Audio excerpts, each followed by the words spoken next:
And so just to give a little bit of a recap, we're actually ending the series today. So this is our last week in the book of Daniel. But so what we've learned so far, so the first week we learned that true significance is found in placing our hope in Christ. 2 weeks ago, we learned that living a true countercultural life is a blessing to those around you.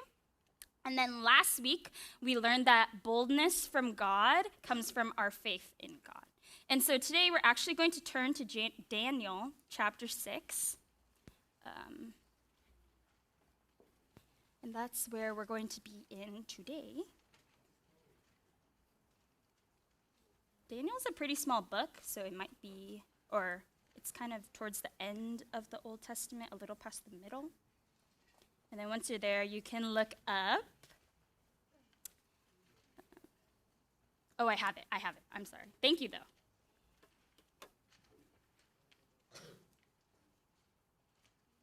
Okay, and so today, before we actually go through the passage, I want to introduce us to someone. Well, two people. So the first person is this person. So does anyone know who this is? If you know who it is, raise your hand. Okay, so she might look familiar. So this is Greta Thunberg, and she's been in the news a lot lately for many different reasons, but specifically she is a Swedish environmental activist, specifically dealing with the problem of climate change. So she actually got really popular because she did a speech at the United Nations Climate Action Summit in September. That got really famous. And then last week, she was named by Time Magazine as Person of the Year, which is a big deal, but it's not just because she is a climate change activist, but she's doing all of this while being only 16 years old. So she's the same age as some of you guys here. A little bit different from how I was when I was 16. When I was 16, I was sitting on the couch, watching Korean dramas. And so when I look at someone like Greta, I think my 16-year-old self would think, how can I do something as meaningful as she's doing, right? You see these type of people and you think to yourself, how can I do something that's as significant as what she's doing, right? Because what she's doing is amazing and she's only in high school.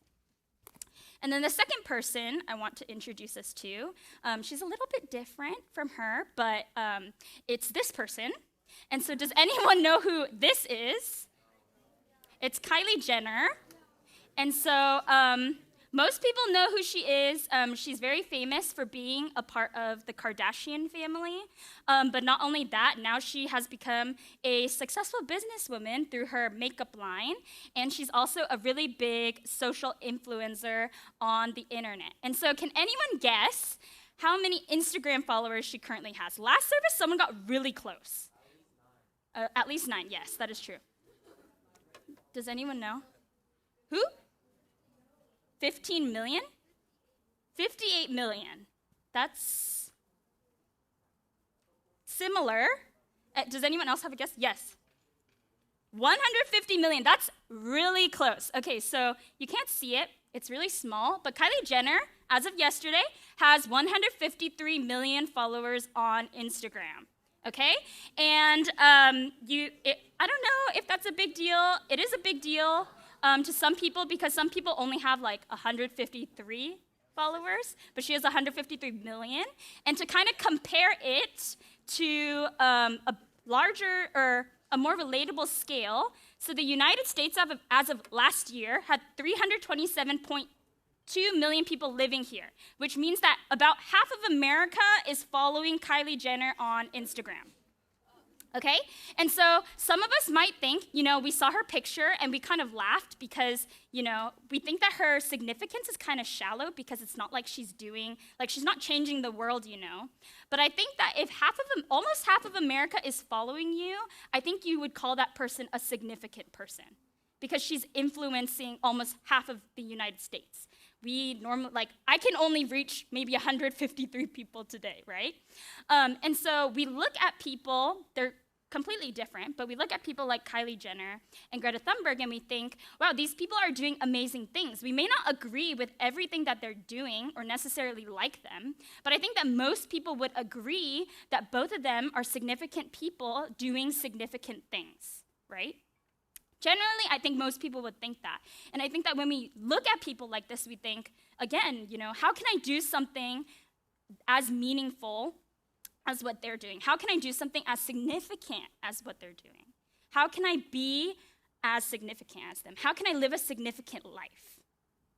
And that's the question we're going to try to answer today. It's in the outline, but it's how can we live a significant life? That's the question we're going to try to answer today. And so the Bible actually tells us about someone who lived a significant life. And so we're going to look at his story to see if his life can answer our question. So we're going to turn back to our Bible to Daniel chapter 6, verse 1. This is right, verse 1. So it pleased Darius to set over the kingdom 120 satraps to be throughout the whole kingdom, and over them 3 high officials, of whom Daniel was one, to whom these satraps should give account, so that the king might suffer no loss. Then this Daniel became distinguished above all the other high officials and satraps, because an excellent spirit was in him, and the king planned to set him over the whole kingdom. Okay, so contrary to popular belief, Daniel is not very young in this passage. I think that my personal view of Daniel makes him to be this hero, and generally heroes are on the younger side. And so I thought latest he would be around 40 years old. But in this passage, King Darius is actually the 3rd king that Daniel has served under. So it's estimated that Daniel was actually 70 to 80 years old in this story. And so he's a grandpa now. He's almost to the end of his life. And so nowadays, that means if you're 70 to 80 years old, you're probably well into retirement by now. You might be in assisted living, and you would be taking it easy because, you've lived your life going to school, and then you work for numbers of years, and so people rest during retirement. But on the contrary, Daniel is still living a significant life, and he's in a significant position still in the government as a high official, and it says that the king actually had plans to set him in charge of the entire kingdom. And so despite his old age, Daniel was still living his life for God. Okay, let's turn back to verse 4. Then the high officials and the satraps sought to find a ground for complaint against Daniel with regard to the kingdom. But they could find no ground for complaint or any fault, because he was faithful, and no error or fault was found in him. Then these men said, "We shall not find any ground for complaint against this Daniel unless we find it in connection with the law of his God." Okay, so this part of the passage, we're introduced to the sort of bad guys in the story. And so we're not told much, there's not much information on the high officials and satraps, except for the fact that they wanted to get rid of Daniel. And so most of these people are people who either work with Daniel or work under Daniel. And so I think that most of them saw the high position that Daniel was in, and not only that, they saw how much the king had affection for him, and I think they wanted to become as significant as Daniel was. And so their want of becoming significant turned into jealousy, and that jealousy is leading them into doing something that is wrong. They're going after someone's life because of this wanting to be significant, and then in turn, it turned into jealousy. But the problem was they couldn't find anything wrong with Daniel because he was such a moral and faithful person. And so usually, by the time you're his age, he's old, he's not perfect, he sinned, but they didn't find anything to accuse him for, right? There's nothing that would get him into trouble. Except there was one thing that they did find that they think that they can bring him down for, which is his faith. And so most likely when they were working with him, they observed that Daniel's faith was so important to him that he wouldn't compromise it, right? And so let's continue in verse 6. And then these high officials and satraps came by agreement to the king and said to him, "O King Darius, live forever. All the high officials of the kingdom, the prefects, and the satraps, the counselors, and the governors are agreed that the king should establish an ordinance and enforce an injunction that whoever makes petition to any god or man for 30 days, except to you, O king, shall be cast into the den of lions. Now, O king, establish the injunction and sign the document so that it cannot be changed according to the law of the Medes and the Persians, which cannot be revoked. Therefore, King Darius signed the document and injunction. And so this part of the passage should kind of get us a little bit confused because we just learned that the king had adoration for Daniel. So why would the king sign something like this if he had adored Daniel so much? And I think the reason, again, here is that the king didn't think as far as to think about Daniel because, again, someone's desire to become significant made them willing to do something wrong, right? So the king's desire to be the center of attention blinded his judgment when he signed the law. He couldn't think of anything else except for himself because this means that no one else is going to be giving attention to any other god except for the king. And so in the first verses, the first part of this passage, we see that Daniel's life is now on the line, right? But why? He didn't do anything wrong. There's nothing wrong with Daniel. But Daniel, just by living faithfully to God, people wanted him dead, right? This shows us that being faithful to God is costly and unlikable. So why would anyone want to live like Daniel then? If living faithfully to God is costly and unlikable, why would anyone want to live this way? Let's keep reading to find out. When Daniel knew that the document had been signed, he went to his house where he had windows in his upper chamber open toward Jerusalem. He got down on his knees 3 times a day and prayed and gave thanks before his God, as he had done previously. Then these men came by agreement and found Daniel making petition and plea before his God. Then they came near and said before the king concerning the injunction, "O king, did you not sign an injunction that anyone who makes petition to any god or man within 30 days except to you, O king, shall be cast into the den of lions?" The king answered and said, "The thing stands fast according to the law of the Medes and Persians, which cannot be revoked." Then they answered and said before the king, "Daniel, who is one of the exiles from Judah, pays no attention to you, O king, or the injunction that you have signed, but makes his petition 3 times a day." So once Daniel, So once Daniel heard the news about the new law, he didn't hide. So you would think that if he wanted to pray, he would go do it in secret, that he would go to the woods or something to hide and pray. But Daniel, contrasting this, he actually opened his windows wide open and he prayed thanks to God in his situation. So even though he knew that what he was doing could cost him his life, Daniel lived to his name, which means God is my judge, because he knew and understood that he was not living for anyone else except for God.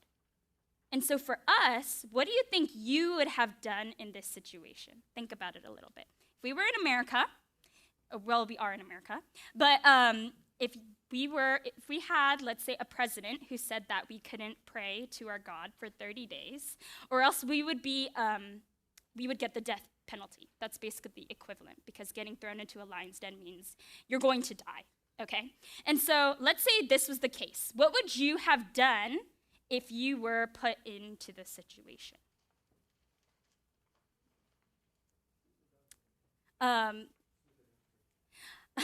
Sue the government.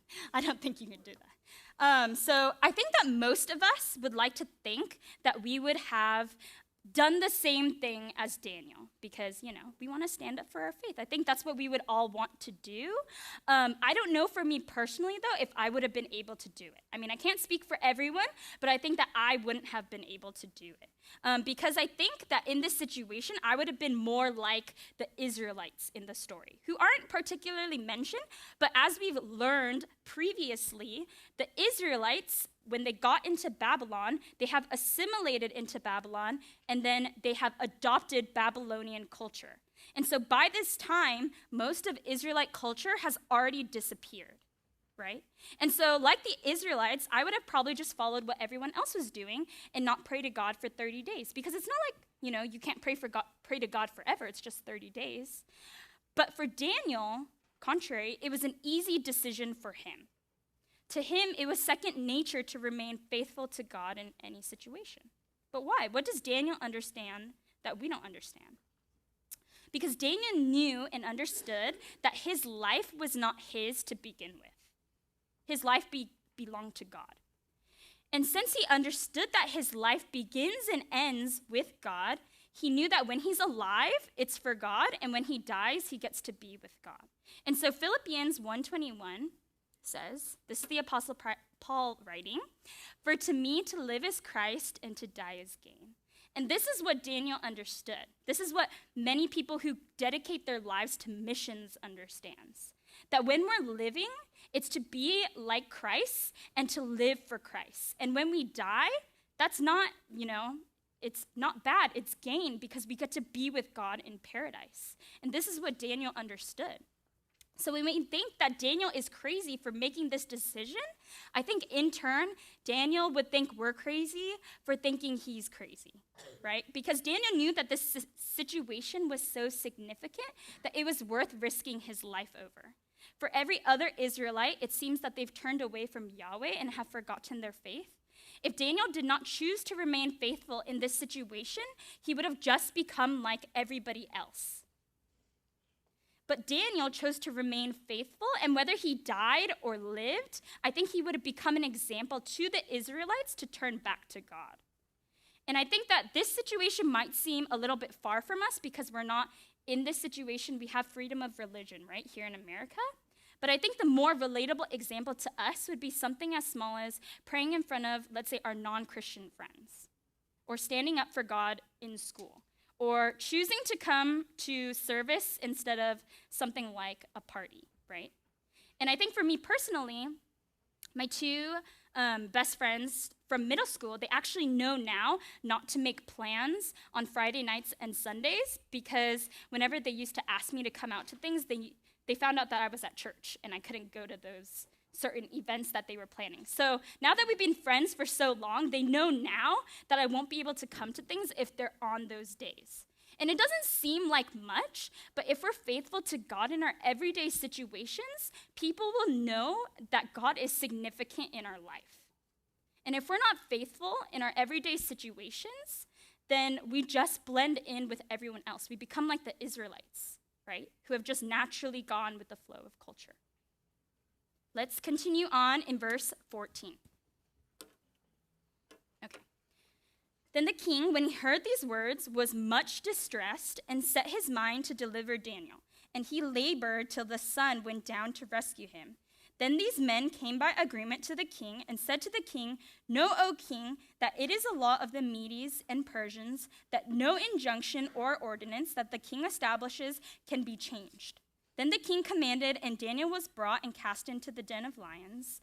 The king declared to Daniel, "May your God, whom you serve, continually deliver you." And a stone was brought and laid on the mouth of the den.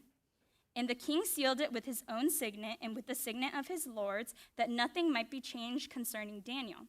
Then the king went to his palace and spent the night fasting. No diversions were brought to him, and sleep fled from him. So what do we see happening in this particular passage? What can we learn? That if we live for God, that our lives are going to be perfect? No, right? That's not what's going on. Daniel did have to go to the lion's den. And Daniel is far more faithful than any of us, and he still got put into the lion's den.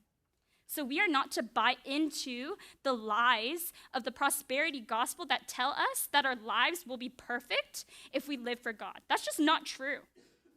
And we see countless examples in the Bible that tell us that, like Daniel, that living for God is difficult and hard, and it's not always going to be easy. And that's what we have to learn. Let's continue on in verse 19. Excuse me. Then at break of day, the king arose and went in haste to the den of lions.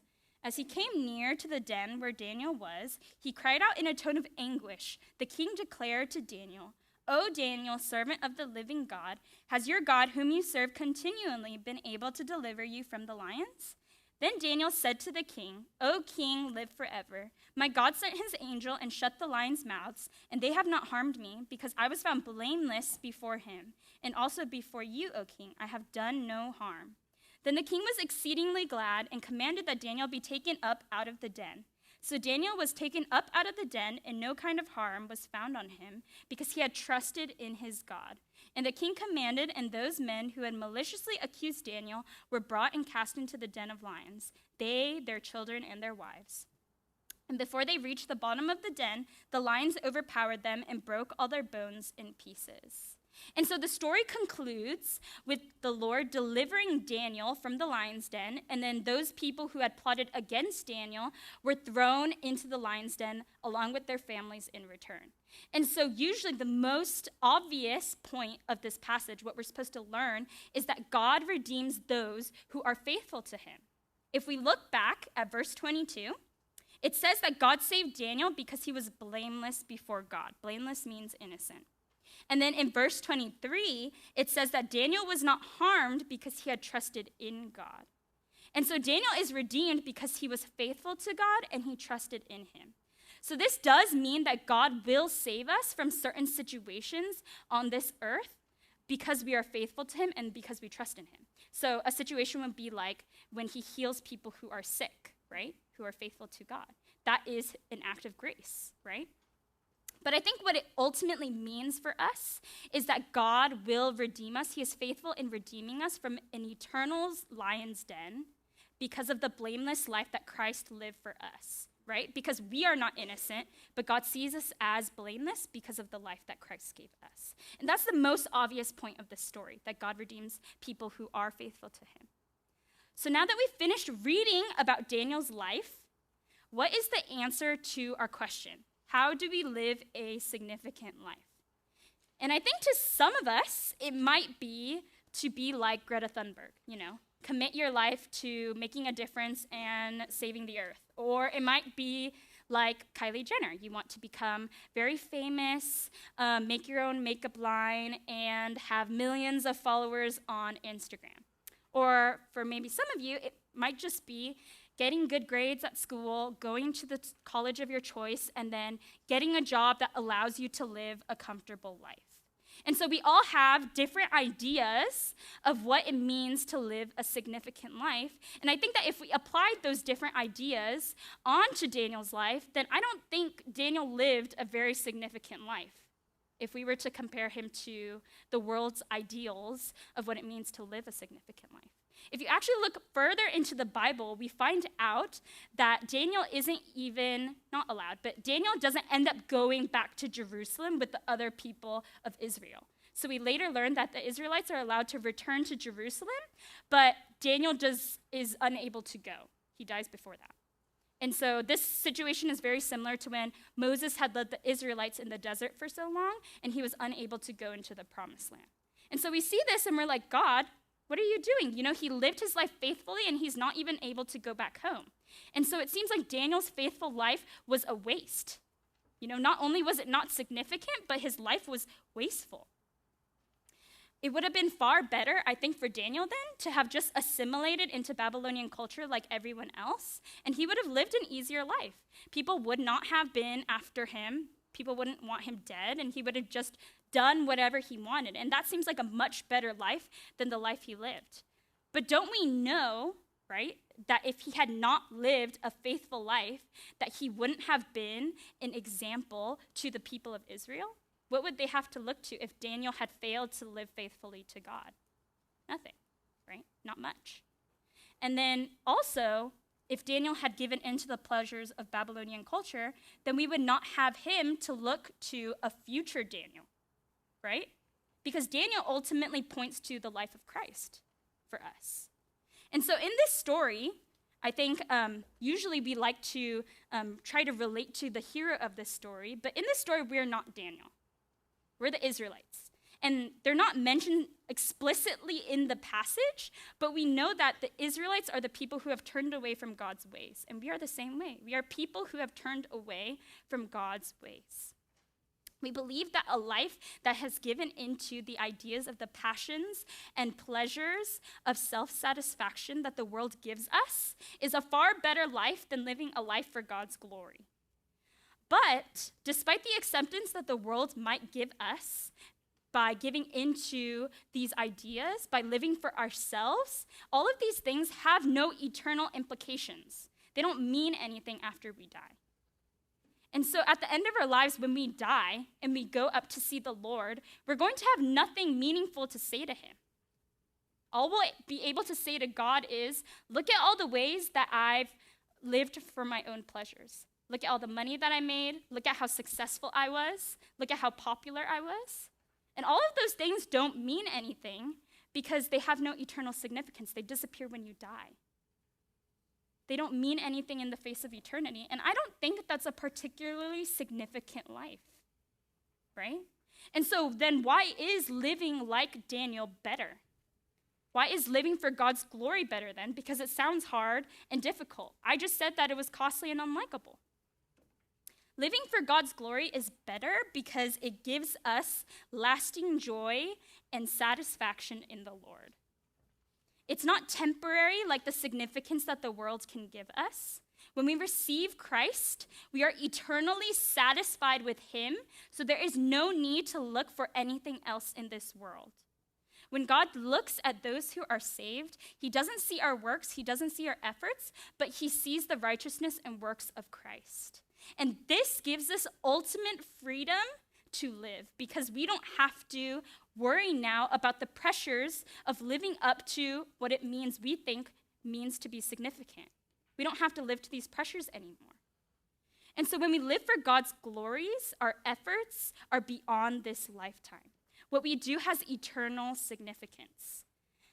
It doesn't die with us. And so a significant life is one that leads to not glory for ourselves, but it points all glory to God. That's what Soli Deo Gloria means, one of the 5 solas of the Reformation. Glory to God alone. And God's glory is eternal, and so living for it is significant. I'm going to ask us to close our eyes and bow our heads.